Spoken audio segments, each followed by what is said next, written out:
So it looks like we're ready to go on X. Yeah, we're live on YouTube as well. Yeah, let's just, Dimitri, give some time for people to tune in and to join us on this important live stream. We will be discussing how the tides have turned on Israel, on the Zionist entity. Dimitri, we're wearing matching outfits today, right? The Reason to Resist T-shirt, jersey. Dimitri, I think did you sponsor a team in London, Ontario? Reason to Resist, yes, sponsored London, Ontario, a city of about 400,000 people where I was born and raised. And there's a football club there that asked Reason to Resist to sponsor, so we decided to do that. So they're all running around the soccer fields or football fields, I should say, of London, Ontario, where our logo. It's nice to see. That's yeah, I saw that you posted this photo, I think, on Instagram, and I found it super funny, and that's why I asked you for the shirt. Nadim's asking, where can we buy this this drip? Drip, I think, is slang word in for the Gen Zs on swag, on clothing. Dimitri, we actually, thanks for asking. Who asked? It was Nadim. Thank you for asking, Nadim. We are in the process of setting up a means by which people can acquire Reason to Resist attire. So we hope to get that done in the next few weeks. But for now, it's not available, unfortunately. So for the people that have been joining us, right, on YouTube and X, please feel free to drop a comment letting us know where you're tuning in from, which part of the world. Make sure to say hi, of course. And if you have the possibility to like, subscribe, and share it with some friends so that the more people could get to hear our perspective on the Zionist entity. I think later on I'll be sharing some a story about some documents that I was able to find in my storage, in my uncle's storage, related to my ancestry in Palestine. So that's going to be quite an interesting story to share with you guys. Yeah, Dimitri. Hello, Jawad, hello. Kevin, thank you for the kind remarks. Ashura from Canada, good to see you. We have Ruhanye, I hope I'm pronouncing that correctly, from Australia. Declan from Ireland, great to see you again, Declan. Claire has a comment about Ilan Pape. And we have Jay McLean. Hi, Jay. Nathan from Northern Ontario. Mabin from Sierra Leone. Welcome, Mabin. It's always great to see people from around the world, not just from where we happen to be located today. Vartan Berberian from Toronto. Nice to see you. Inner Exiles. Great name. I feel like an inner exile. How about you, Rami? Triple exile, right? From Palestine to Lebanon to Canada. Right.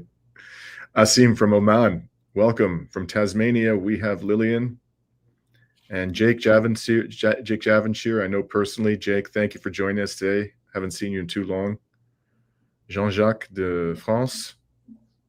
Angelica from Brazil. Okay, why don't we, shall we begin? Rami? Yeah, Dimitri. I think you wanted to start by giving some updates on Laith Marouf. Yeah, so minutes before the live stream began today, we learned of something very troubling.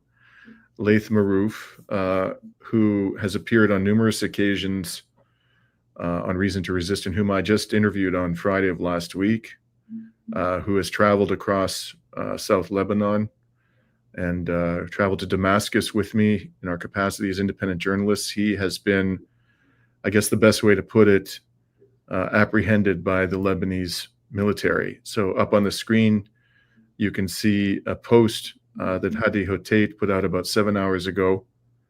Hadi is a journalist in Lebanon. I've interviewed him. He was our guide, the guide to me and Laith when we traveled across South Lebanon during Israel's genocidal onslaught on the villages there. And Hadi reports as follows. Yesterday, by which I think he means Sunday, While I was heading to report on the ongoing Israeli incursions in the southern border areas, our friend and colleague Laith Marouf, journalist, media law consultant, and founder of Free Palestine TV, was with me in the car. We were stopped by the Lebanese army at a routine checkpoint, and I've gone through many of these checkpoints with Laith and Hadi in Hadi's car. You never know what's going to happen, but until now, they either let us go through or they turned us back. None of us has ever been apprehended. But Hadi says, after a respectful and professional exchange during which we presented our official permits and documents, I was allowed to continue. However, Laith, being a non-Lebanese national, was escorted to Saida to complete a missing document in his file. Since around 1 a.m. yesterday, I have lost contact with him. You know, that would have been, I guess, 6 p.m. Eastern time, 6 p.m. Montreal time on Sunday. So he's now about, it's 18 hours, and it's very unusual that Hadi in these circumstances would not at least be able to reach him by cell phone. Hadi goes on and says, I'm sharing this publicly for the record and to explain Laith's sudden absence to his followers and colleagues. Laith is a tireless media activist and advocate for justice, committed to the cause of the peoples of Lebanon, Palestine, Syria, and the broader region. He stands firmly against imperialism and neocolonialism in all its forms. He deserves to be treated with the dignity due to someone who has dedicated his life to the struggle for truth and liberation. So just so people understand, many of you will know this, and I don't need to say it, but for those who aren't really up to speed on the political situation in Lebanon, the government there is headed by Michel Aoun, former Lebanese army general, and Aoun, Laith has been quite critical of the government of Michel Aoun and Aoun himself. He views them, I think, with complete justification as being extraordinarily deferential to the U.S. and its proxies in the region, if not, you know, outright collaborationist. And, you know, one of the things that the American envoy there has been doing over the past couple of weeks, as we've reported, is putting intense pressure on this government that is so deferential to the U.S. and has done nothing about the 1,500 or so ceasefire violations by Israel in the last several months. They've been demanding that the government, the Lebanese army, disarm Hezbollah, which it's categorically refused to do. And frankly, if they really actually tried to do, the Lebanese army, what is being demanded of them, almost certainly a civil war would erupt in Lebanon. And we know how horrible that was the first time around. So Laith, in this context, has been an outspoken critic of the government. He's also been a very, very outspoken critic of the Gulf autocracies that have a lot of sway over the Lebanese government. So at the end of the day, all of this may be nothing. You know, it just may be a case of him being moderately harassed or some bureaucratic snafu, but it could be much worse than that. So Hadi points out he's not a Lebanese national. Laith is, however, a citizen of Canada. And, you know, I would encourage you to contact, if you are concerned about Laith's whereabouts as we are, to contact your MP and let them know that a Canadian citizen has been apprehended by the Lebanese army and that his friends are unable to reach him. Sorry, Rami, you were going to say something. Yeah, just a quick, it's Joseph Aoun, right? The new president of Lebanon. And honestly, I was looking at my phone. I had called Laith yesterday at 1 p.m. local time here in Montreal, which would have been 8 p.m. in Lebanon. And he was talking about how eager he was to finally do a night reporting session in the south of Lebanon. And Dimitri, we've been on these, we've been through these checkpoints together with Laith as well. And they, I mean, generally, they're usually hesitant to let non-Lebanese citizens go to the south, especially people that are not residents. But generally, the treatment that they give us, Dimitri, as we've experienced it, is that they just tell us to go back, do a little U-turn, and to continue on our ride back to Beirut. So I find it extremely strange that they've decided to detain Laith, and especially to keep him away inside for further questioning. So it makes you really wonder what kind of pressure is being put on the Lebanese government to detain Laith, who's obviously one of the top critics of the Zionist entity and and all the collaborators, right? Yeah. Yeah. So big solidarity with Laith, and of course, if we can amplify his message while he's detained, of course, and promoting his cause, so that we can have him released and back on the grounds doing the important work that he's been doing. Yeah. And by the way, just to correct, I think I said Michel Aoun, but Rami is correct. It's Joseph Aoun, the current president. I noticed Ramplense01 commented that expressed doubt that the Zio-Canadian government will do anything for Laith. I completely understand your skepticism. I think it's one we both share. I doubt Rami has a lot of confidence, but it's not impossible. A lot of public pressure, if it's needed, and we don't know at this stage if it will be needed. Ultimately, we'll have to see how this unfolds. But it is unfortunately probably the best option we have is to go to the Zio-Canadian government and pressure them to make inquiries about this Canadian citizen, our friend and comrade Laith Marouf. Okay, so of course, any updates we get, we will share them with our audience immediately. So why don't we get started then on the subject of our live stream today? And it's going to be a difficult live stream, at least at the outset, because we're going to talk about the mass starvation and horrific violence in Gaza, the current state of things. And we'd like to begin by showing you a terrible, disturbing, but brief video from Gaza.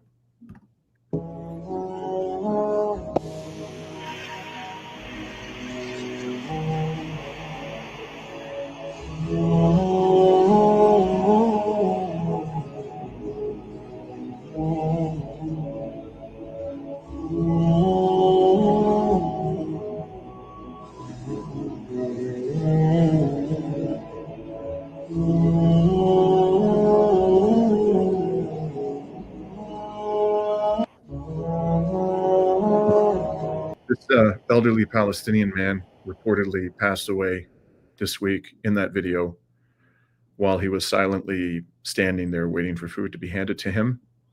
And as you saw, he simply expired before anybody could give him life-sustaining nutriment. Now we want to show you something else, one other video, to give you a small glimpse into what is happening now in the Gaza Strip.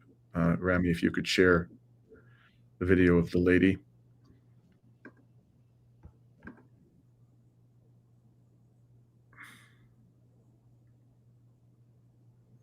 This is somebody who was interviewed by Al Jazeera, she's been displaced, and she briefly explained to Al Jazeera how she arrived in her current condition. Have you got that up, Rami? Oh, sorry. I had it shared the screen. Oops. Still not used to that. Oops.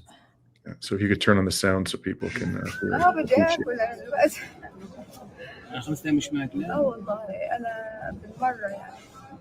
وضع بالمرة عشان أنا عايشة لحالي وحيدة. وين أهلك وين عيلتك؟ أبوي وأمي متوفيين والباقي العيلة في نواحي بعرفش يعني بسبب الحرب بتنقلش وما بسألش عن حد بضل لحالي.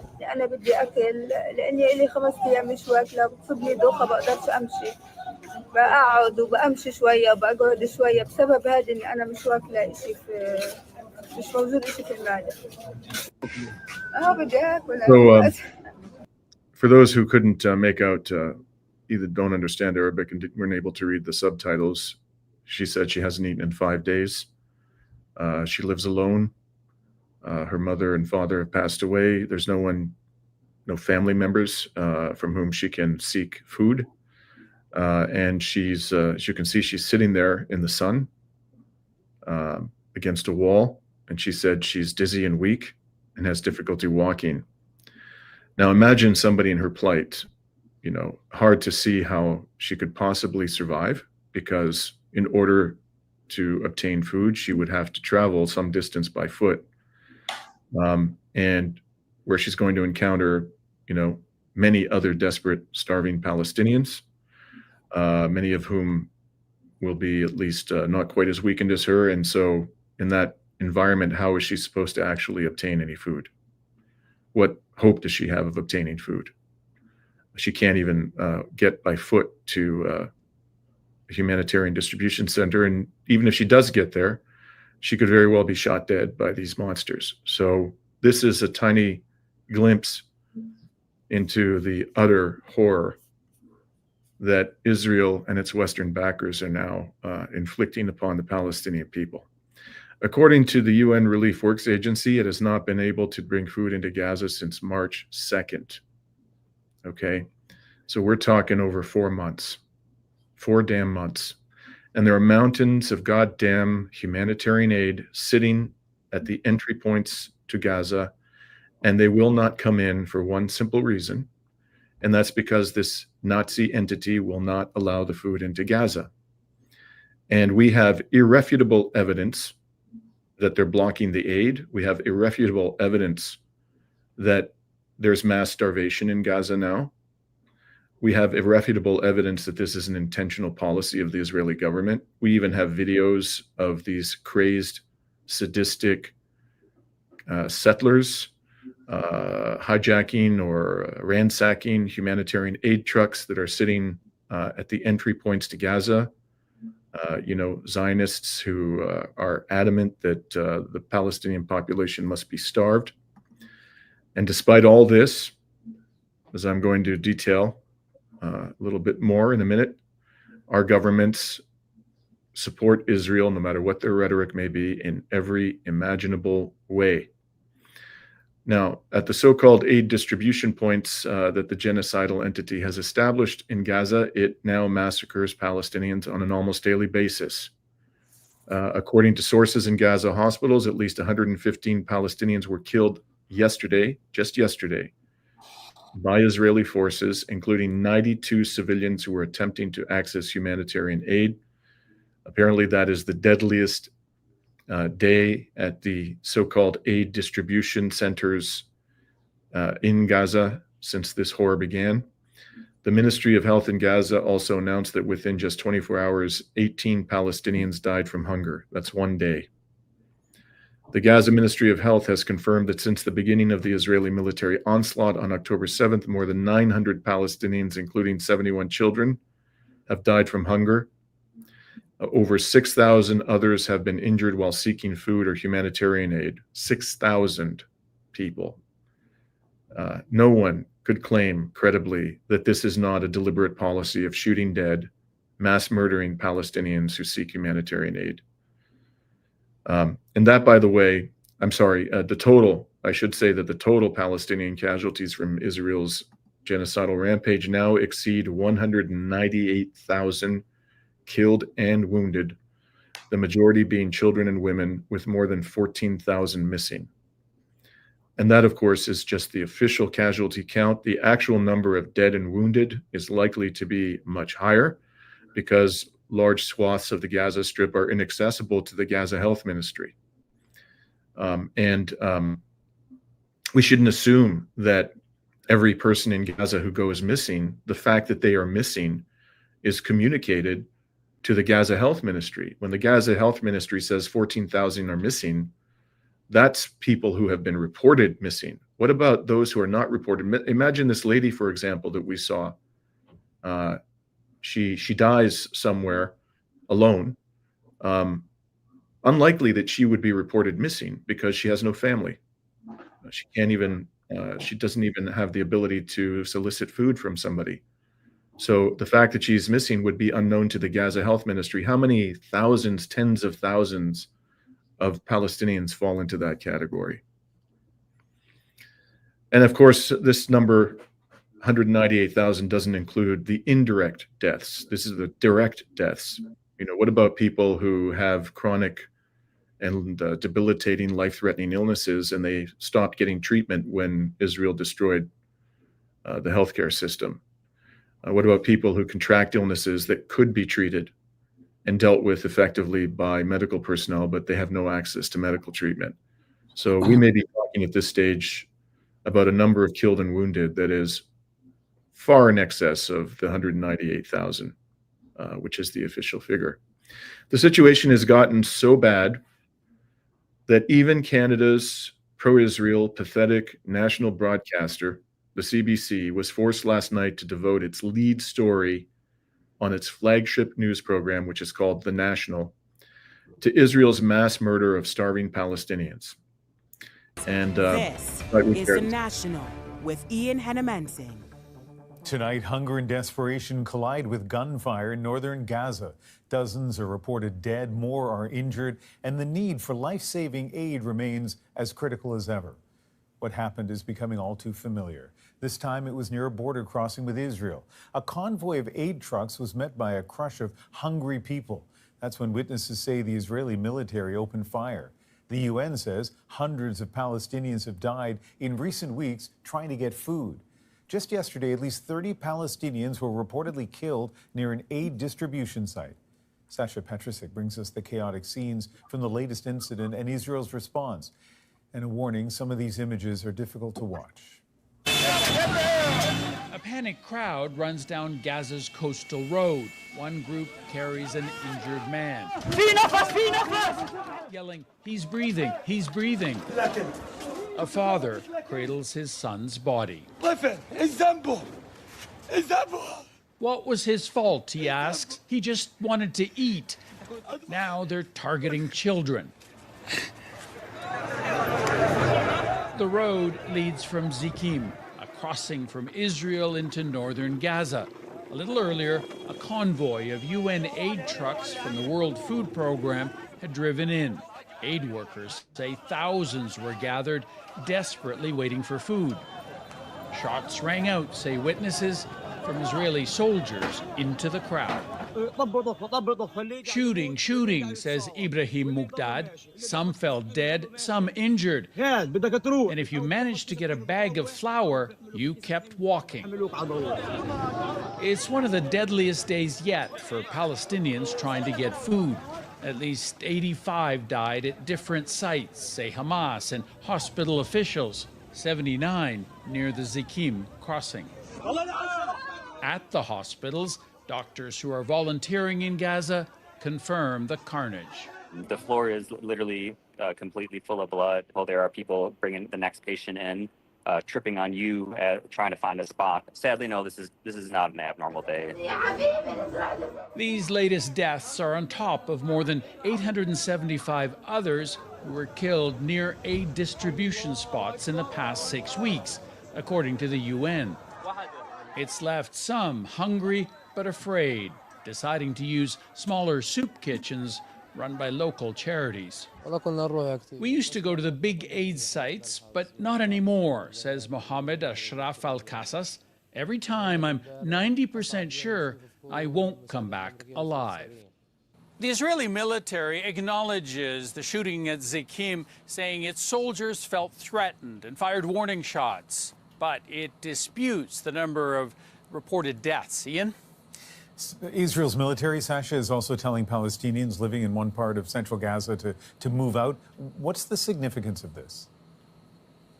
Well, this is in a city called Deir al-Bala, which has been largely untouched by Israeli troops and tanks since the beginning of the war. The Israeli military believes that this is where Hamas is keeping the remaining 20 living hostages, and they're at risk. Now, though, Israel plans to expand its ground operation here, pushing out the Palestinians and leaving hostage families anxious. Ian? Sasha Petrus. Dimitri, So, yeah. I mean, I feel like CBC was able to curate images. Obviously, these images they've shown are quite terrible, but when we put it in contrast, right, these are people that are starving. We saw the footage of the old man sadly passing away while waiting for food, and the Palestinian woman who looks like she clearly hasn't eaten for over 5 days, as she mentioned.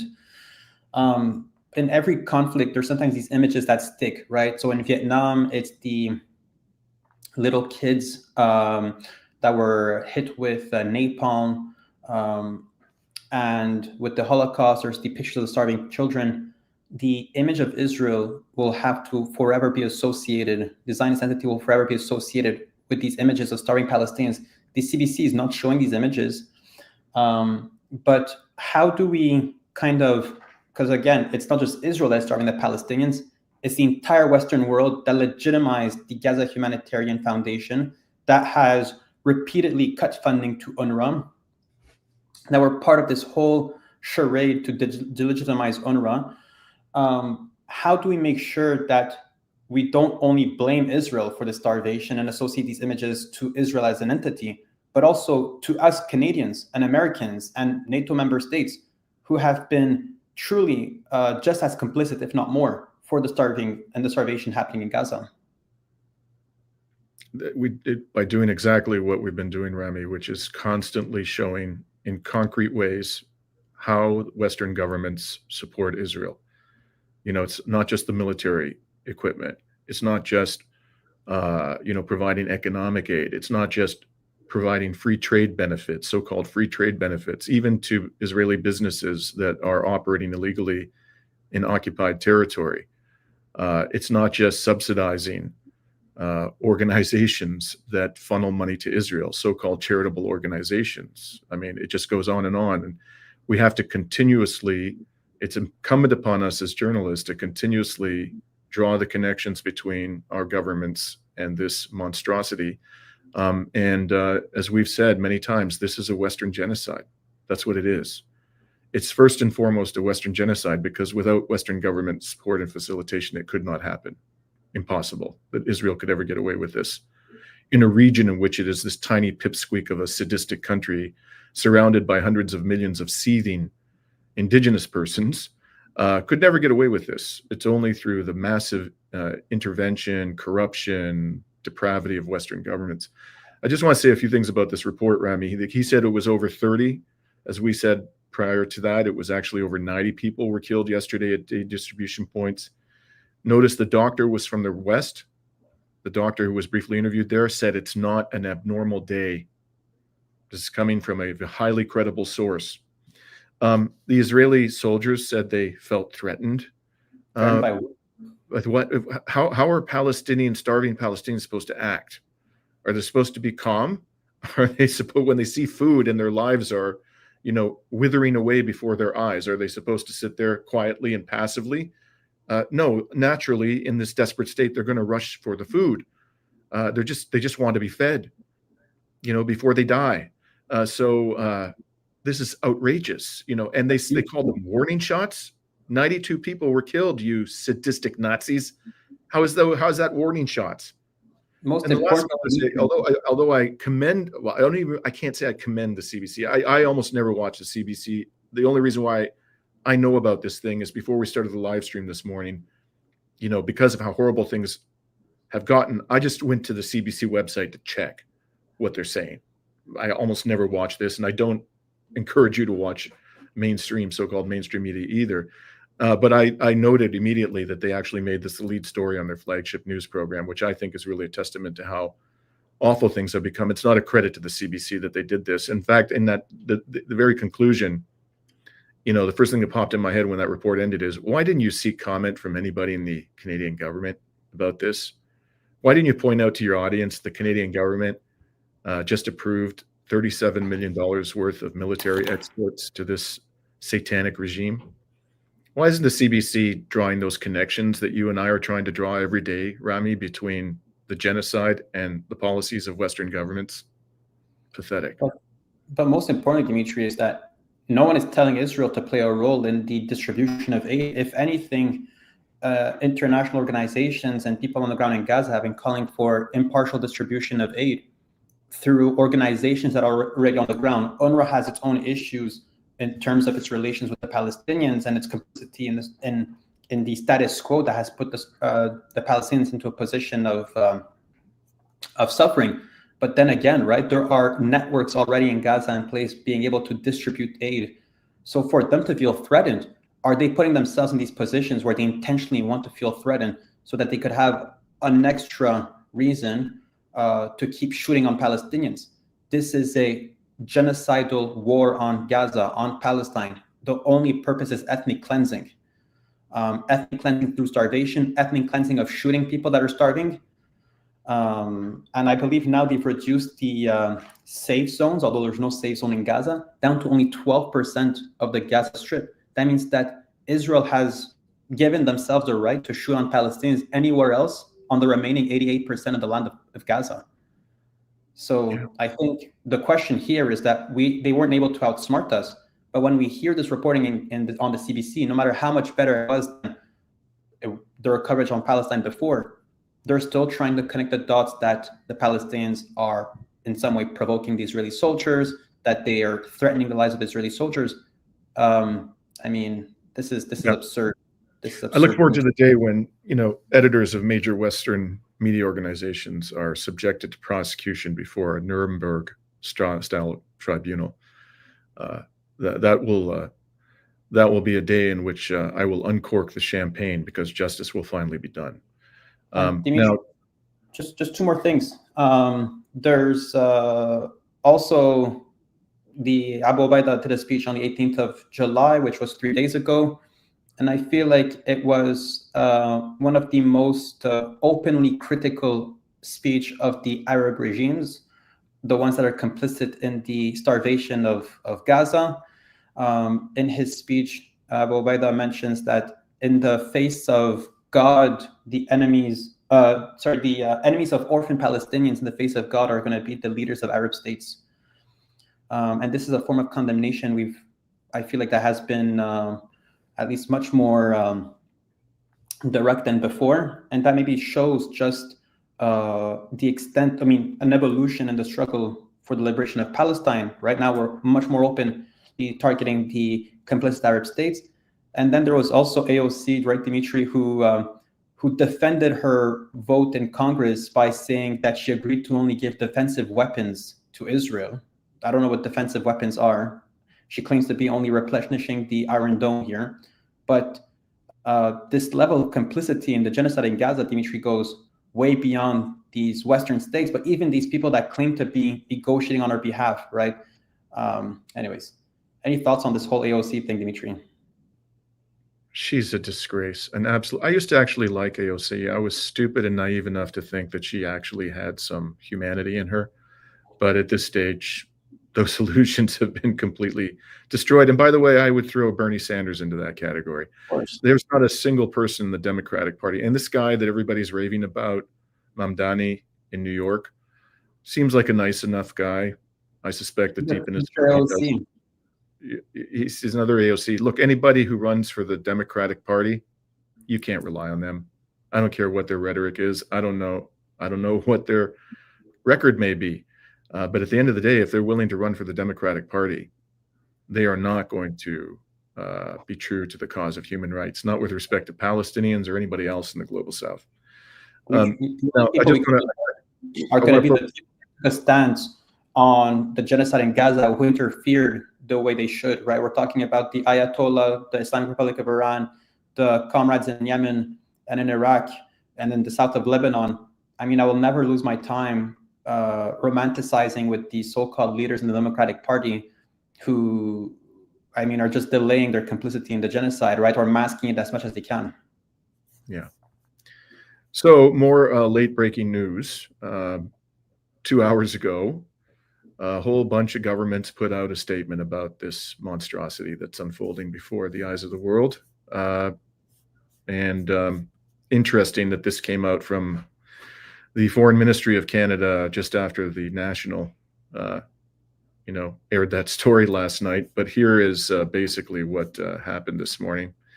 This is a statement from Global Affairs Canada. It's a joint statement on behalf of 26 partners on the occupied Palestinian territories. Well, hey, at least they have the decency to acknowledge that these territories are occupied. I guess that's something. So the statement, it's kind of a who's who of the West. Australia, Austria, Belgium, Canada, Denmark, Estonia, Finland, France, Iceland, Ireland, Italy, Japan, Latvia, Lithuania, Luxembourg, Netherlands, New Zealand, Norway, Poland, Portugal, Slovenia, Spain, Sweden, Switzerland, United Kingdom, and the European Union Commissioner for Equality, Preparedness, and Crisis Management together issued the following statement. These, by the way, are all the states, and they're missing a couple, of course, the most notable being the United States. It's not on the statement. are the very ones who are perpetrating this genocide. So the governments that are perpetrating this genocide through their rabid Israeli attack dog want us to believe the following. They say the suffering of civilians in Gaza has reached new depths. The Israeli government's aid delivery model is dangerous, fuels instability, and deprives Gazans of human dignity. We condemn the drip feeding of aid and the inhumane killing of civilians, including children, seeking to meet their most basic needs of water and food. It is horrifying that over 800 Palestinians have been killed while seeking aid. The Israeli government's denial of essential humanitarian assistance to the civilian population is unacceptable. Wow, that's likely to move Israel. And they go on and say Israel must comply with its obligations under international humanitarian law. Then, of course, they have to throw in the obligatory condemnation of Hamas. The hostages cruelly held captive by Hamas. These are actually prisoners of war at this stage. The ones who are left are soldiers in the genocidal army. They're prisoners of war, and they continue to lie about that. They say they suffer terribly. We condemn their continued detention and call for their immediate and unconditional release. And negotiated ceasefire offers the best hope of bringing them home. We call on the Israeli government to immediately lift restrictions on the flow of aid. And then they say, we strongly oppose any steps towards territorial or demographic change in the occupied Palestinian territories. Blah, blah, blah. We urge the parties in the international community to unite in a common effort to bring this terrible conflict to an end. Blah, blah, blah. And then this is the money shot. We are prepared to take further action to support an immediate ceasefire and a political pathway to security and peace for Israelis, Palestinians, and the entire region. What? It's been almost 2 years of in-your-face, fuck you genocide, and all they can say is they're prepared to take further action. What action have they taken thus far? What action have they taken thus far? We just highlighted that the Canadian government authorized $37 million worth of weaponry to Israel in February of this year. The weapons continue to pour in. The United Kingdom is a signatory to this damn thing. The United Kingdom, is it cutting off the flow of weapons? Not at all. It is a major supplier of weapons. And I will note that one country from the West that didn't sign this was Germany. Yeah, Germany, which is, I think, the second largest supplier of weapons to Israel. That may have some reason, something to do with the fact that it didn't even have the decency to put its president's signature on this statement. And the disgraceful, disgusting, embarrassing, eternally to be condemned government of Greece didn't put its signature on this statement either. I also want to point out in regard to this statement, I mentioned that the European Union Commissioner for Equality, Preparedness, and Crisis Management has signed this damn thing. A few weeks ago, as we reported, a majority of the states in Europe voted for a review of the association agreement between the European Union and the genocidal Israeli entity. And a review was conducted. The conclusions, we don't know everything about the conclusions. Of course, they didn't want to give us a complete insight into what they found, so we don't need to be told. We know what's going on. The whole world knows what's going on in Gaza at this stage. They decided after they're getting their review that they weren't going to suspend the association agreement after all. And the pretext that they gave, this was all within the last few days. The pretext that they gave was that Israel and the European Union had struck an agreement about increasing the amount of humanitarian aid into Gaza. This is what happened yesterday is the result of that agreement. Okay, this is what happened after the agreement. The deadliest day at humanitarian distribution points in the Gaza Strip happened after that fucking agreement, that piece of garbage toilet paper agreement, which they're using as an excuse not to impose sanctions on Israel after they imposed 17 motherfucking rounds of sanctions on the Russian Federation, which has not been found by any court of law to be committing a genocide or even plausibly committing genocide. This is disgraceful beyond words, folks. Sickening, enraging. None of this means anything. It's just kabuki theater. All these genocidaires are doing is trying to convince suckers like us, chumps like us who pay taxes to these freaks, that they actually care about Palestinian lives when they're doing everything possible to exterminate the Palestinian people through their rabid Israeli attack dog.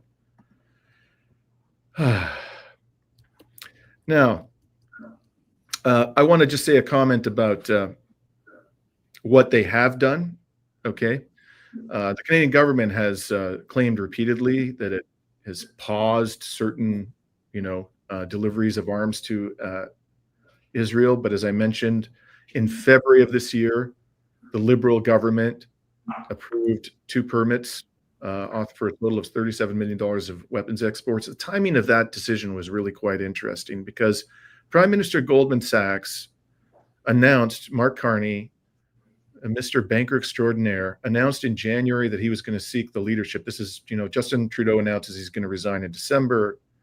Carney comes out of nowhere. He's never been an elected official in Canada. The neocons, neolibs just plop him into the leadership. He denounces in January he's going to run. And then in February, just before Justin Trudeau hands the reins over to Mark Carney, they approve these 2 export permits. That's not coincidental, folks. They didn't approve them in February for no reason related to the change in leadership. They did it in February so that Mark Carney could say, well, that was the other guy. That was my predecessor who did that. I didn't do that. That's why they did it in February. They wanted to get the weapons to Israel, but they wanted the incoming prime minister not to have to wear this disgrace. But here's the thing, folks. If you ever hear that as an explanation, as any kind of an excuse for Mark Carney, his policies towards this genocidal regime, just bear in mind that Mark Carney has all the authority necessary under the law to cancel those permits. The fact that he didn't actually issue them, approve their issuance, doesn't mean he's powerless to do anything about it. And he hasn't canceled those permits, even as his government is putting out statements like this piece of garbage, which doesn't mean a damn thing. It's just more lies. Sorry, Dimitri, isn't there also a loophole where the Canadians can sell weapons to the United States without needing the approval of the Ministry of Defense, and then these weapons can be relocated to Israel without having the without Canada being notified? Yes, absolutely. And they've been caught red-handed doing just that. The Canadians have been funneling military equipment or parts for military equipment through the United States. But you know what? The ridiculous thing about that, Rami, is they actually don't need the loophole because they're continuing to send, weapons directly to Israel and also buying weapons from Israel and, enriching these military industrial monsters in the genocidal entity. And by the way, I just have to, my hat's off to the Maple. It is the Maple, this small independent news organization to which I've been donating for years because they do such great work. They have done more to expose Canada's delivery of weapons to Israel during the genocide than all the goddamn corporate media put together. And the resources they have at their disposal is like 0.0001% of the resources of the CBC. It's just utterly, utterly disgraceful that we have to rely upon a couple of intrepid journalists with such a small budget to reveal to the Canadian public information that's readily available to the corporate media and can be more easily obtained and broadcast by them. I just want to show something, just to put a poison cherry on the cake. The one thing Canada has done, right? The one thing Canada has done was that it joined with, I think, 6 or 7 other states in sanctioning the most extreme lunatics in Netanyahu's cabinet, Smotrich, who I think is the finance minister, and Itamar Ben-Gvir, who I believe is the national security minister. That was about a couple of months ago. The way that played out, you may recall we reported on this. The Canadian government, the British and the French came together and said, if Israel doesn't start behaving, we're going to take concrete actions. And if they don't stop settlement expansion in the West Bank, we're going to impose sanctions. So several days later, after they put out this statement, Israel announces the largest settlement expansion since 1967. That was the response of the Israeli government. Not just Smotrich and Ben-Gvir. The whole Israeli government basically gave, Britain, France, and Canada the big middle finger. So at that point, these governments were caught between a rock and a hard place. To try and salvage whatever credibility remained to them, they had to do something. So they chose sanctions on the most extreme members of the government. And by the way, when they did this, the Canadian Foreign Minister, Anita Anand, emphasized, you can find this clip on YouTube, that Smotrich and Ben-Gvir were not part of the Likud party. Benjamin Netanyahu's party. Why would she do that? Why would she do that? Because she didn't want to, make the Likud look bad, even though it is the Likud that is more responsible at this stage for any party in Israel's depraved political environment for the genocide, for the suffering of the Palestinian people. She actually tried to, exonerate them by emphasizing that Smotrich and Ben-Gvir were from another political party. But it's even worse than that. I'd like to show you a statement that she made at that time. Could you pull up Kavita Algu's ex-post?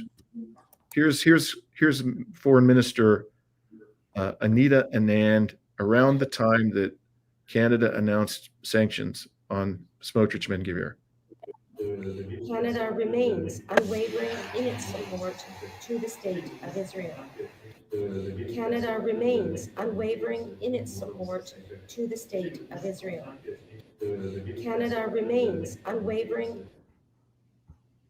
Yeah, we had to play that 3 times because you might not have believed your ears. So this is at the very moment that she's saying, "No, we're gonna sanction these 2 freaks, Smotrich and Ben-Gvir, unwavering in their support for Israel." And I don't know if you could tell, but when she was saying this, she was glancing down at a piece of paper. Okay, so the first thing went through my mind, do you need to see? Does it need to be written on paper? Canada remains unwavering in its support for Israel. I mean, you can't remember those words. It's almost like she was told, you got to say this, and she wanted to make absolutely sure that she got every damn word right, because if she got one word wrong, Dimitri. Ridiculous. I think earlier, yesterday I was on a call with, and we were discussing about how in Australia they've come up with some big statements condemning Palestine, whatever, and it seems like it's all coordinated the same way, right? Reading the same statements. It used to be Israel has the right to defend itself. Now it's reinforcing the continuous support for Israel. It truly makes you wonder what kind of autonomy does Canada have in managing its own foreign relations and its foreign affairs. Yeah. Zero autonomy, but they're very happy to be puppets of Washington. Mark Carney has proven that in space. We were told that this is the man who's most qualified to stand up to Donald Trump. He's constantly capitulated. Every time Donald Trump threatens something, Mark Carney, lies down like a doormat for Donald to step on. That's the prime minister who's best qualified to stand up to Donald Trump. So not all news is grim, my friends. There is, I just want to say before we talk about the good news, because there is some, I just want to say about Anita Anand. I know Anita Anand, the Canadian Foreign Minister, personally, because before I started to devote myself more or less full-time to independent journalism, I was a securities class actions lawyer. I represented union pension funds and individual investors who had been defrauded in the stock markets. And at that time, Anita Anand was a professor of law at the University of Toronto, my alma mater, who specialized in investor protection. So I crossed paths with her on several occasions at conferences and professional education events relating to securities regulation. And I must say that I never imagined that she would prove to be one of the most depraved political leaders of our time in this country. I mean, to declare she's a law professor. Okay, she has no excuse. She knows what domestic Canadian law says about human rights violations, providing weapons to human rights violators. She knows what international law has to say about these subjects. She's better informed than 99.9% of Canadians. And she's declaring, as we approach the 2-year mark of a brazen genocide, that Canada has unwavering support for Israel even now. She has brought shame upon our law school and shame upon the legal profession, like so many other people who are unfit to practice law but are nevertheless accorded that privilege in this country. So what's the good news? The good news, and God knows we need some, is that 8 nations have come together to finally take collective concrete action against Israel. Who are those nations? You'll notice that they are all from the global south, okay? Not one Western nation signed on. They are Bolivia, Colombia, Cuba, Honduras, Malaysia, Namibia, Senegal, and South Africa. They formed a group called the Hague Group. And the Hague Group that was formed on January 31st of this year. And its purpose was to organize, formulate, and implement collective action to hold Israel accountable and to stop the violations of Palestinian human rights. They called for a conference that was held in Colombia on July 15th and 16th, so it completed last week. And at the conclusion of that conference, they announced that those 12 participating countries, or those 8 participating countries, and I believe there were 4 others, also from the global south, had agreed upon certain measures. Could you pull up the Hague Group announcement, Rami? Thank you. So the measures are prevent the provision or transfer of arms, munitions, military fuel, related military equipment, and dual-use items to Israel. It's interesting and encouraging that they included dual-use items in that category. Prevent the transit, docking, and servicing of vessels at any port in all cases where there is a clear risk of the vessel being used to carry arms, munitions, military fuel, related military equipment, and dual-use items to Israel. Prevent the carriage of arms, munitions, military fuel, related military equipment, and dual-use items to Israel on vessels bearing our flag. Commence an urgent review of all public contracts to prevent public institutions and funds from supporting Israel's illegal occupation and entrenching its unlawful presence. Comply with obligations to ensure accountability for the most serious crimes under international law through robust, impartial, independent investigations and prosecutions at the national or international level. So they're committing to pursue these criminals in domestic courts, not just in international tribunals, which, as we know, rarely see their judgments enforced, unless the object of the enforcement comes from the global south in a country that is regarded with hostility by Washington. And then lastly, and related to that, they say we're going to support universal jurisdiction mandate. So that is, the ability of courts to prosecute these war criminals, even though under normal circumstances, they would not have jurisdiction of the war criminals because they're not from their country and the crimes didn't happen in their country. That's essentially what universal jurisdiction means.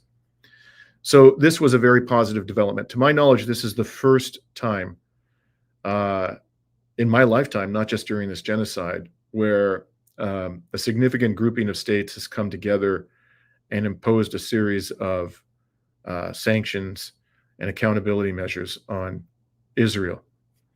So a positive development, to be sure. Something else has happened. I've talked about this in a couple of episodes. A poll came out recently. This is before the Donald revealed that he was not going to disclose the Epstein files. It was done by Quinnipiac University, and it showed that only 12% of Democrats had more sympathy for Israel than Palestinians, whereas 60% had more sympathy for Palestinians than Israel. So this was done in May, and it was published in early June. The Republicans, a significant majority of them, continued to have more support for Israel than Palestinians, but the number that had more support for Israel than Palestinian, more sympathy, had dropped by 14 percentage points from the prior poll, which was done, I think, in the middle of last year. And I think after the Epstein scandal blew up, and people like Candace Owens and Tucker Carlson and others who are so influential in the MAGA movement, openly accusing the Mossad of having been behind Epstein's trafficking of children, sex trafficking of children, you can be sure that there has been a further significant, if not devastating, decline in Republican support for Israel.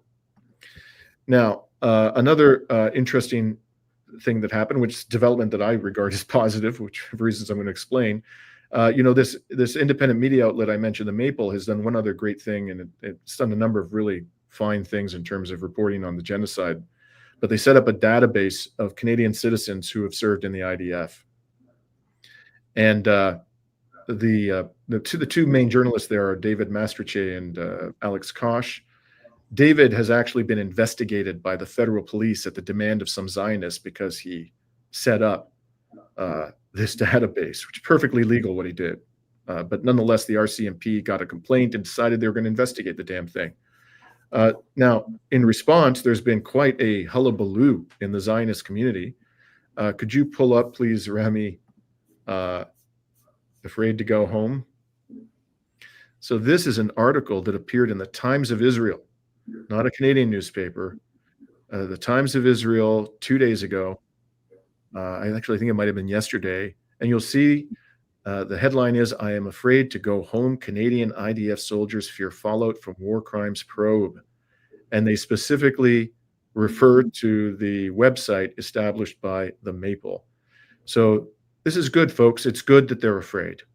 This will deter people from continuing to serve, or if they're thinking about serving for the first time in the Israeli military, there's hope that they will be deterred from doing so. Although anybody with even minimal degree of human decency shouldn't need deterrence. Sorry, don't you find it absurd the way they wrote the word "afraid to go home," like home, obviously being Canada and not Palestine, where the Palestinians are from? Yeah, they're serving in the military over there, but they regard this country as their home. Wow. It's just absurd, right? Willing to go fight for some odd country and then knowing you're going to go back home, right? So is it fair to call them mercenaries, right? Genocidal mercenaries. Well, that's precisely what they are, but they're not doing it for the money, though, because the money isn't good. A lot of them actually, this is the mind-blowing thing. I mean, a lot of these people can earn more money than they can in the Israeli military by staying in Canada and just, having a conventional job.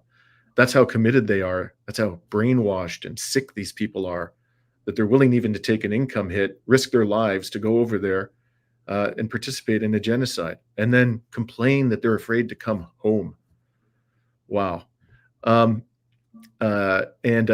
related to this, an Iranian hacker group, I've talked about this on social media, called the Handala, actually managed to leak into some databases and obtain personal information of thousands of Israelis who are connected with the military and intelligence elites.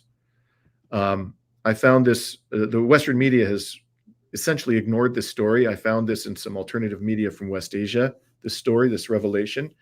And with the help of some people, because the articles that I found which talked about the leak didn't actually tell you how to find the documents, which were available somewhere online. So I put out a call to people to help us do that.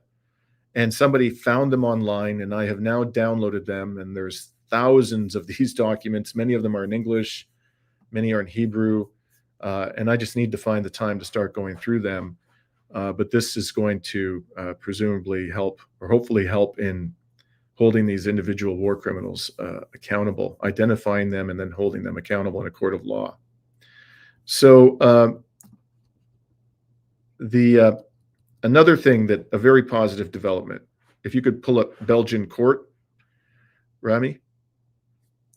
A court in Belgium has ruled that further transit of all military equipment to Israel for its ongoing genocide against Palestinians in Gaza has to stop. It has ordered the cessation of these arms from the delivery of these arms from the Flemish region of Belgium to the genocidal entity. And the judge found that the Flemish government has systematically failed to uphold its legal obligations under the Genocide Convention and imposed a fine on it for each military shipment to Israel that may still go through.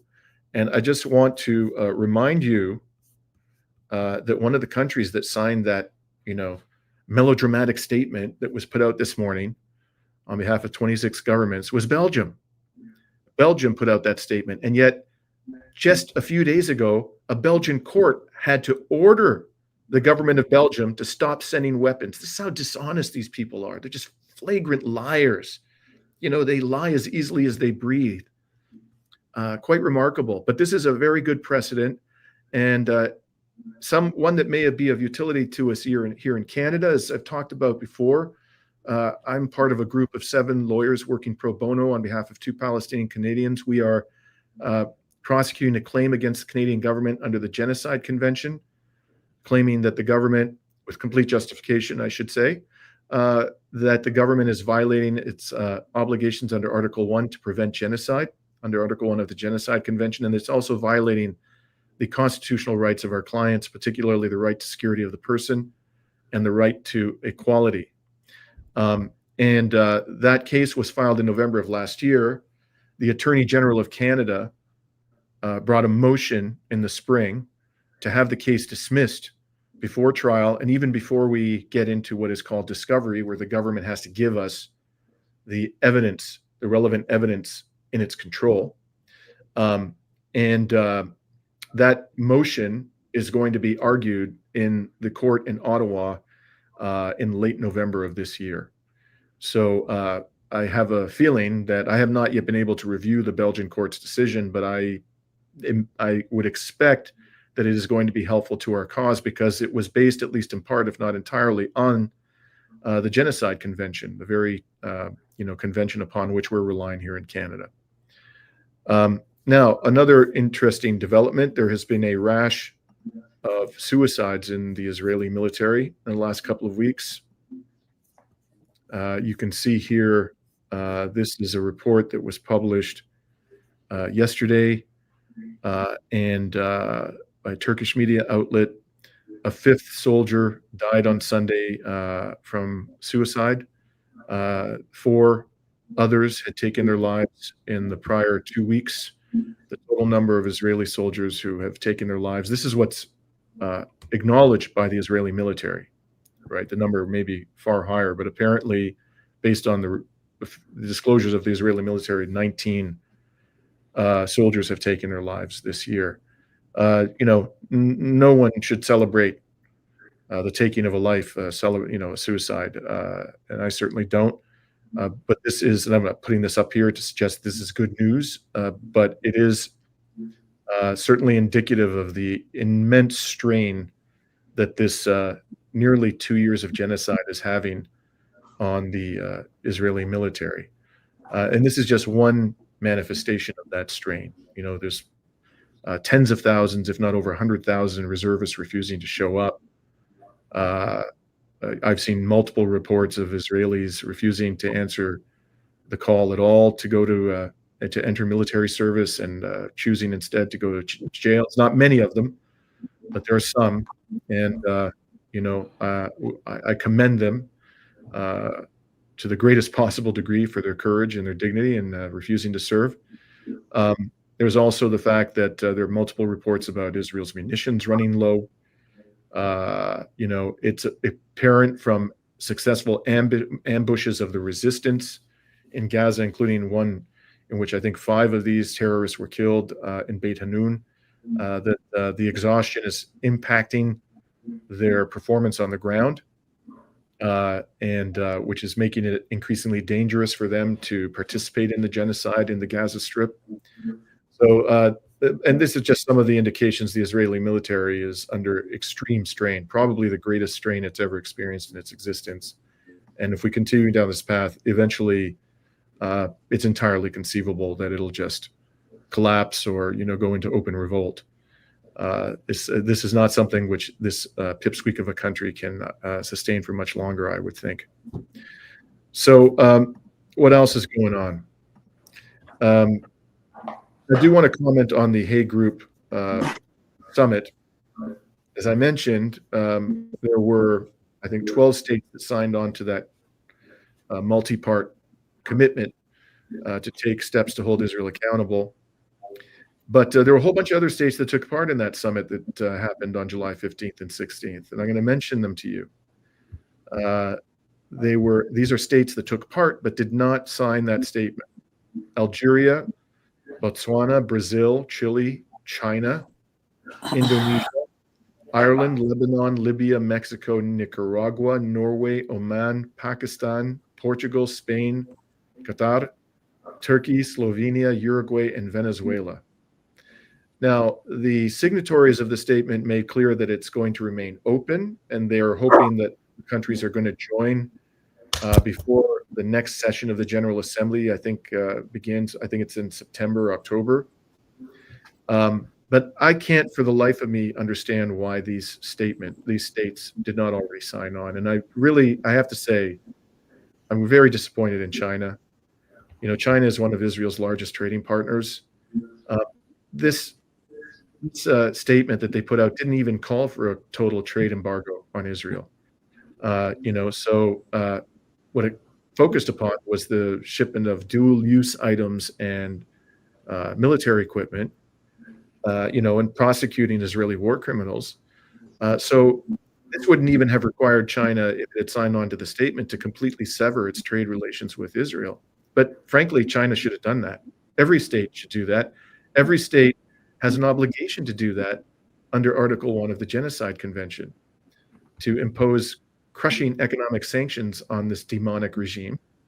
So, and then to see predominantly Muslim states like Pakistan and Indonesia and Qatar and Libya, Turkey, that windbag Erdogan, always going on and on about how terrible those damn Israelis are, while his country allows, oil to be shipped off to the Israeli entity, which is undoubtedly used in part to continue to fuel its military adventurism. These predominantly Muslim countries couldn't sign on to this statement. Just unbelievable, folks. I hope that they'll all sign on before September, but what are they waiting for? They need to have some robust debate in Parliament or in the halls of power. Haven't they seen enough horror? Anyways, let us move on. I think at this stage, Rami, given how much time I've spent ranting, I'd like to hand it over to you. Yes, Dimitri. And talk about something which I think is a wonderful story. So, Dimitri, last week, I was supposed to join in on the live stream, but I was a bit sick. And I was just thinking about what made me sick, right? And basically, I have an uncle who lives in Guangzhou, China. I had the opportunity to go see him there.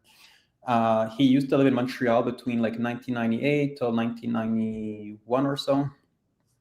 And he was part of the Palestinian advocacy group at Concordia University, which I was also part of, but later on in 2014.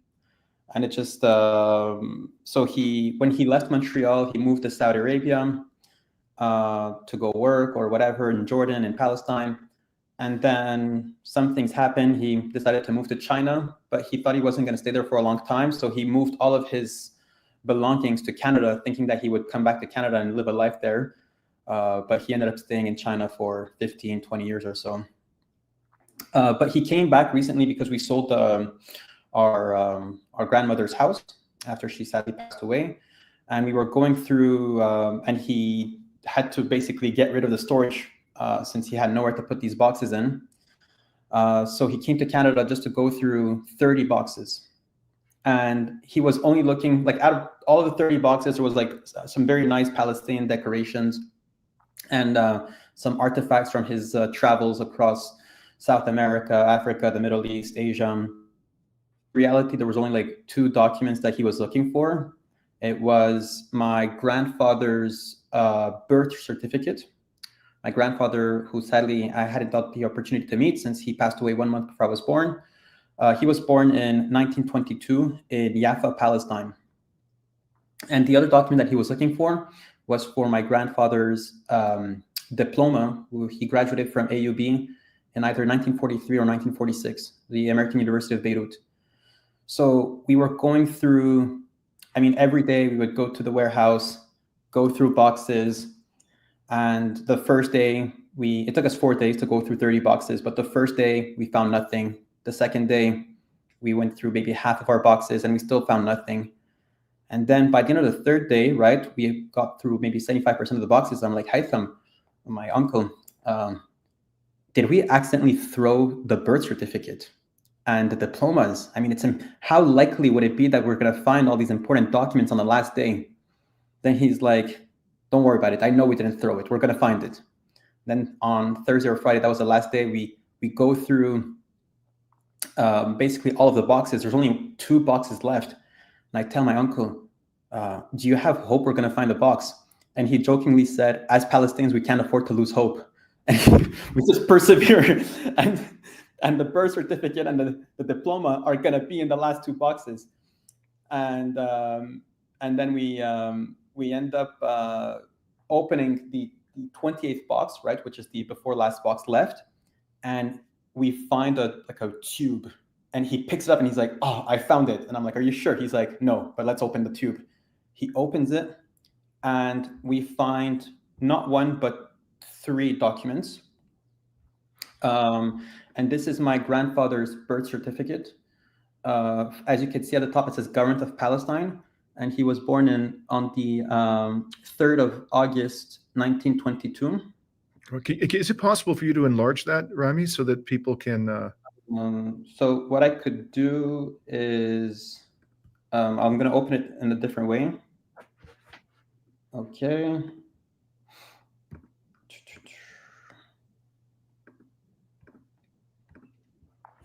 So can you guys see a bit? No, I can't see it. Wait, sorry. I'm still, yeah. So if you can, are you guys able to see the document? Yeah, I can see it. I assume the audience can see it. If we can't, please let us know, everybody. Okay. Maybe this is good enough. I actually, when I put this on my full screen, I can read it. So it says Hassan Muhammad Yahia Taha, and that was my grandfather's name. And you could see here it says Government of Palestine, and that was because between 1917 and 1923, inclusive, right? It was the transition period between the establishment of the British Mandate of Palestine, and then in 1923 it became the British Mandate of Palestine up until 1948. Sorry, so this was during the British Mandate, right? This was during the Mandatory Palestine, which was like a phase between 1917 and 1922. Right. And so that's the British Mandate of Palestine. So, okay. So I just want to, people can't see, it's in Hebrew and Arabic. That's why it was interesting that it's both Hebrew and Arabic. So at the top it says Government of Palestine, and then you can see over here the name of his parents and the doctor who assisted in the birth, which was Dr. Haddad. And you could see at the bottom the stamp and the seal basically authenticating this document. And yeah, just going through this this document, really, like this is pre-Nakba. This is 1922. This is basically the official tie of my people to this land. And in some way, like, this document summarizes, I mean, the reason why I've been trying to contribute as much as I can to the liberation of Palestine, right? So I feel like I owe it to my grandfather, who was born in Palestine and sadly in 1994 buried in Montreal. So this life of exile. But this is your paternal grandfather? Paternal grandfather, yes. And can you tell us a little bit about his trajectory in life after he was born? And he was born in Haifa? He was born in Yahya. And again, I haven't met my grandfather because he died, passed away 1 month before I was born. Yeah. But I did go through this family picture book where I saw some great photos of him. So he graduated from the AUB. I have a picture of his diploma, but maybe it's not as useful as this other document that I'll show. But after graduating, he went back to... Sorry, just so people know, the AUB is the American University in Beirut. Right. And then he moved back to Palestine. And this is something I didn't know, but after graduating, he started teaching in a high school in Palestine. And this is this document that we were able to find, which is from the Amariya Secondary School in Jaffa, Palestine. At the top here, it says Government of Palestine, Hukume Palestine, at the top over here, and the address in Arabic. And this document, it's hard to read handwritten Arabic, but I was able to use some translation app, and maybe some people that are able to go through this text a bit easier than me can maybe write it down and translate it in English in the comments. And it basically says that It's a letter from the high school where my grandfather was teaching in basically excusing him from his teaching duties and allowing him to, well, basically recognizing that he was forced to flee out of Palestine into exile. And it says, due to the circumstances that our people are currently facing in Palestine. So this letter basically acknowledges that prior, like weeks or days prior to the Nakba, their circumstances were so awful that people were forced to evacuate and flee due to preserve their own security. And I feel like this document symbolizes the Nakba, right? How the conditions in which the Palestinians were in, and I also feel like when I was translating this document, I really don't feel like the person writing this letter truly understood what the fate of the Palestinian people and the state of Palestine would be like for the future, for the upcoming years, right? Yeah. So we're talking here about circumstances and the difficulty that our population is facing currently. This is 78 years later, right? Our people are still facing genocide, dispossession, displacement. So this was quite an interesting document to find. And we're obviously going to digitalize it. My uncle took it back to China, where he's going to bring it to some person who will be able to preserve it properly. And then we're going to, I'll try to share it with some museums and historians so that we can make sure that this is documented and kept forever. And also the paper is very well preserved, right? Like this is a document that is over 78 years old. And they made paper really well back in those days. Yeah, of course, of course. This is fantastic. I'm so happy you found this, comrade. Really, this is pure gold, pure gold. And I was I googled up the school, the Amaria Secondary School, and this school does not exist any longer. It's in Jaffa. The building apparently is intact. There was a women's school right in front, and I feel like one day I would love to go to this to the premise of this school and try to understand how my grandfather could have, lived through his footsteps a bit, right? In the place and establishment where he was teaching other Palestinians. Yeah. You are living, breathing proof that the Palestinian people will never be defeated. I honestly, I say that with all love and respect. And of course, your family as well. All Palestinians alive today are a bridge to the future of the Palestinian nation, which I think we will see in our lifetimes. I remain as convinced as ever. So thank you so much for that, Rami. Thank you for sharing that with us. It was a beautiful story. Shall we take a few questions before we call it a day? Yes, absolutely. I just want to answer one that I saw a second ago. Someone else asked about T-shirts, Reason to Resist T-shirts, which Rami and I are now wearing. These are the initial. We plan to improve upon these. They're not available yet for distribution. We just made a small batch, and then in the weeks ahead, we do intend to make this available to people who want to get a Reason to Resist T-shirt, but they're not available just yet. So with that, any other questions, Rami? Yeah, so folks, feel free to post questions in the comment section. I'll try to save them and make sure that we could get those answered. And then we have here. Thanks for the super sticker, Alex. Much appreciated. We have Ramplance who says, can anyone believe that Mike Huckabee got pissed off with the settlers in the West Bank and also Lindsey Graham because they are attacking the Christians there, right? So this is in, I believe Ramplance is referring to the Palestinian American who was killed by settlers in the West Bank. And I believe Mike Huckabee went to go drop some flowers or try to feign some empathy for these Palestinian Americans that were killed. Yeah, thanks. I didn't know that, Remplence01, that Huckabee this evangelical Christian, had expressed angst. But my immediate reaction to that is, look, when I was a teenager, I was raised in a Greek Orthodox family, and although my parents weren't very religious, nonetheless, they raised me to be Christian. And when I got into my teens, I took it very seriously, and I ended up reading the New Testament 7 times.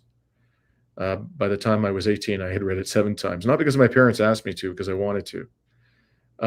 So later in life, I became an atheist. Actually, when I was 18, I became an atheist. But because of those years of study, I think I'm pretty damn familiar with what the core values of Jesus of Nazareth were. And Mike Huckabee ain't no Christian. Nobody who supports Israel today is actually a Christian.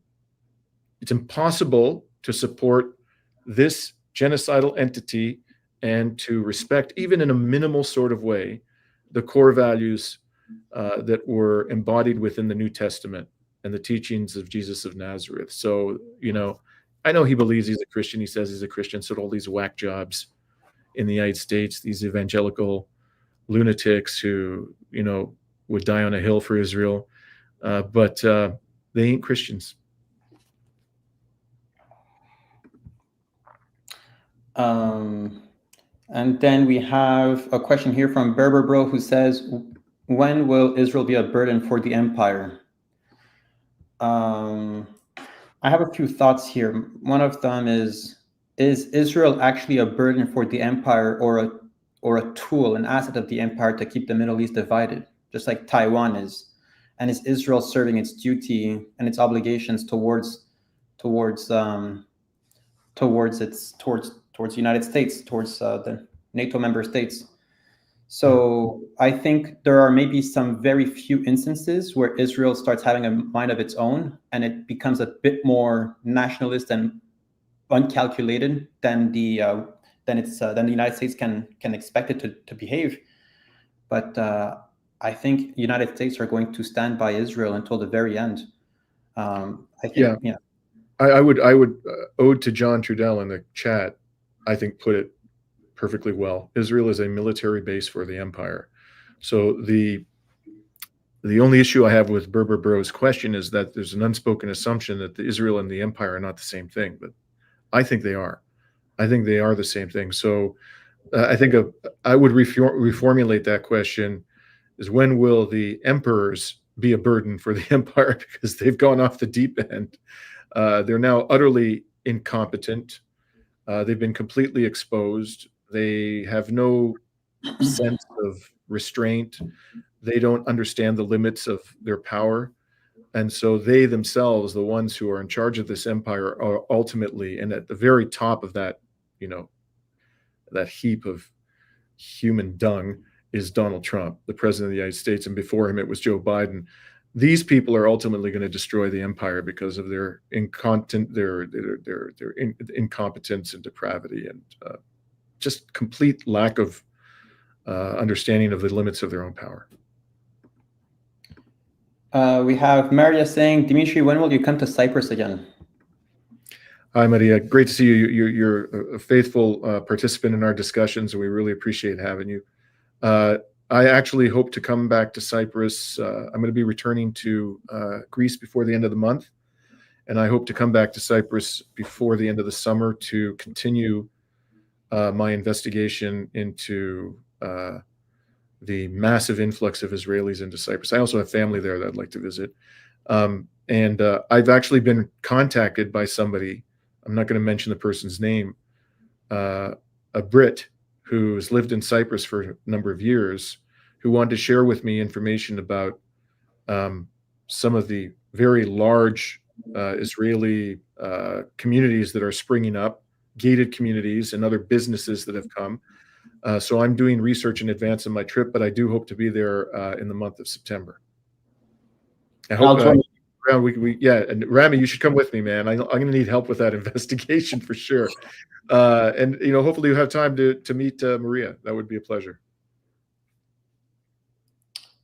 And then, did we have any other questions? I'll go through the chat quickly over here.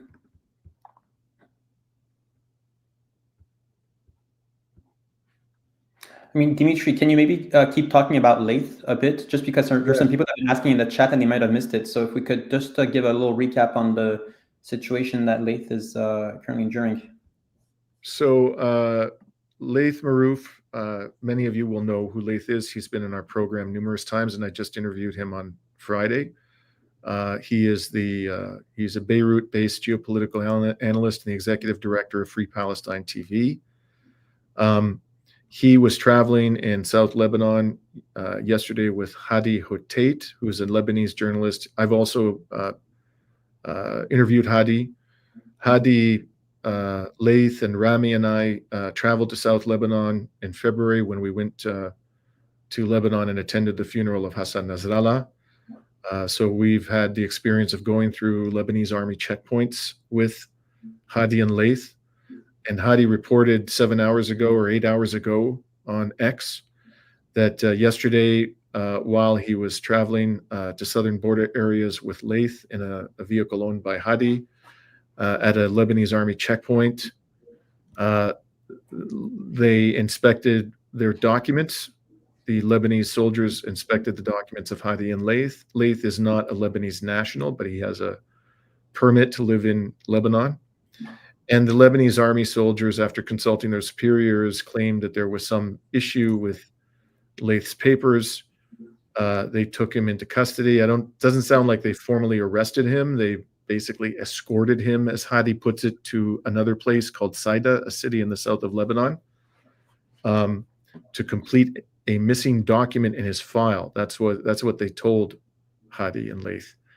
But then, as of 1 a.m. Lebanon time today, so this would have been 6 p.m.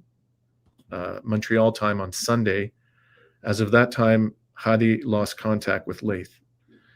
So he can't even reach him by cell phone or text. So it's very concerning because, I mean, this just could be a bureaucratic snafu and it might be nothing. But it is very concerning because Laith is a tireless critic of the Lebanese government led by Joseph Aoun. He's used with a complete justification, he's been very harsh in condemning it essentially as being a collaborationist and under the control of the US government, France, and the Gulf autocracies, which is entirely true. So, I mean, you know, in my experience, I've been to Lebanon numerous times, 5 or 6 times in the last 2 years, and I've met many journalists there, and I've always been impressed by how freely they are able to speak, including criticism of their own government. But, you know, the situation may be evolving. So hopefully this is nothing, folks, but we are very concerned. And with each passing hour, we're becoming more concerned. So, Dimitri, maybe 2 more questions? Sure. If we have others, fire away. There's a question here from XRP Plumbing, who says, if you're working on the lawsuit for Canada, can you not make this lawsuit a class action against all countries that participate in genocide? Good question, XRP. So the first problem that would arise there is that, actually it is the main problem that would arise there, is a doctrine of sovereign immunity. So Canadian courts typically don't entertain claims against foreign governments unless those governments are participating in a business transaction. So they sign a contract, let's say, for the provision of goods or services, and there's an allegation that they violated the contract, then they will, entertain claims against them. But they're loath to entertain claims against governments outside of the commercial context. There are circumstances in which they will do that, but generally they don't want to do that. So I think that would be an issue here. And I think at this stage, I had actually thought about including other governments in the lawsuit, but it's an interesting idea. I don't want to think about it some more. But I think at this stage, we have enough of a challenge lying ahead of us with all the political, machinations that are likely to be deployed against our litigation. So I think we probably would be inclined to keep it simple. But in theory, I don't know. It might be possible to add other governments. We have Big Meanie here who says, any word from Ark S or Danny H? Dimitri, do these names ring a bell? Danny Haifong and Mark Sloboda. Yeah. So Danny responded to me he was, just so people know the background, Danny Haifong, who I think does great journalism, really good guy. He has a widely followed independent media platform in which he talks a lot about geopolitics, and he had Mark Sloboda on. Mark Sloboda is based in Moscow, but he's an American who served in, I think, the Marines. No, he served in the Navy, the U.S. Navy. And Mark has been a harsh critic with complete justification of the proxy war in Ukraine, the West's, fueling of that proxy war. But he was asked in a recent episode about Palestinians, and he basically said they're doomed. So I criticized this in a recent episode, and so I think Big Meanie is asking, whether Mark S. and Danny responded to my criticism. So Danny sent me a courteous email and said he appreciated the criticism, but I haven't heard from Mark Sloboda. So nor do I expect to at this stage. But hopefully Mark has heard what I had to say and takes it to heart in a constructive manner, because it was meant to be constructive criticism. Dimitri, should we end this here? Yeah, that's fine. Thank you very much, everybody, for joining our program. We plan to interview, by the way, Vijay Prashad, the one and only Vijay Prashad, later this week. And we'll, of course, update you on any developments relating to Laith. And thank you very much for tuning in and for being committed to justice and peace. See you, everyone. Peace out.